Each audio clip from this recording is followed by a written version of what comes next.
Bana breaking news bana jaling Rush mishalat United States ne Donald Trump ajen bukoraj me bana jaling oni kan kono yamare raja me gorjen o mi jiram jidit kan nor online TV channel gorjen o jinder jen waka nasen koken an ler bana lingwasa me bana raja dan inshallah de Donald Trump bana jaling kel ka dobo dan en chalat ke je ki men gorje bangwana bagal aslet ke je gwaye mi jira mi jidit nywaga ne ko kien ku subscribe ka ku notification bell ku jetwan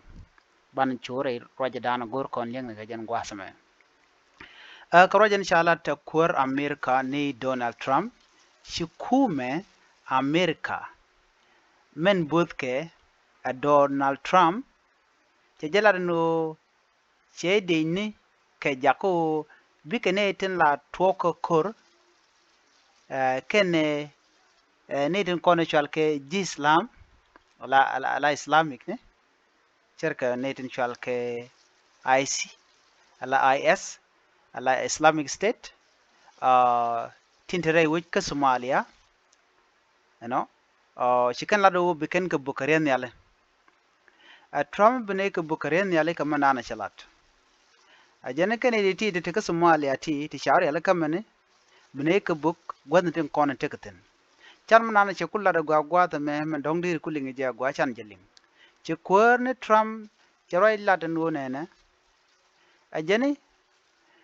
ron mi che gwar ka social media de ke Twitter che lar ne na ajani shine nag nat shine ke jek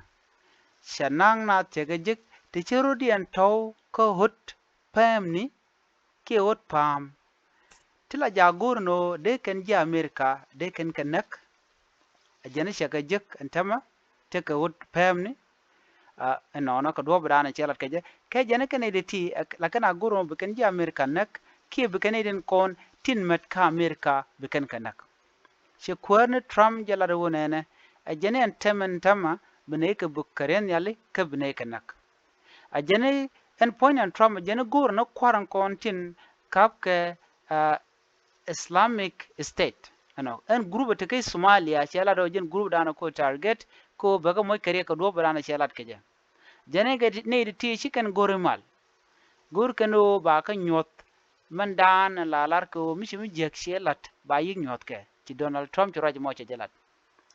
The US President Donald Trump say he has ordered military airstrike on a senior attack planner, another from the Islamic State group in Somalia. Trump posted on social media saying the killer who we found hiding in Cape threatened the United States and our allies. The office of the president of Somalia said they had been informed of the U.S. strike targeting senior Islamic State leadership in the northern part of the country. Again, down to okay.